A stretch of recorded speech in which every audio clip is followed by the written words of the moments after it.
Binary options feel like gambling. Is this a legitimate trading platform where I could learn about trading? I'll be happy to take that one.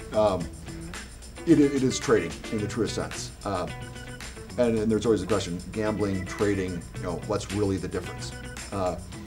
You can gamble on any market you want to. You'll probably lose money if you're gambling, right? The definition of gambling is not having an expected outcome, right? As trading, you can learn and grow. If you're just gambling, there's no real way to possibly, you can throw money at anything, right? You can bet on anything, you can gamble on anything. When you're trading, whether that be futures, stocks, Forex, Nadex, they all share the same premise. Are you managing your risk? What's your strategy? Are you able to replicate that? Oftentimes it's a matter of keeping it more simple than making it super complicated. And it really boils down to risk management and your psychology as you get into a trade. So you can gamble on any market, but no, this is absolutely trading.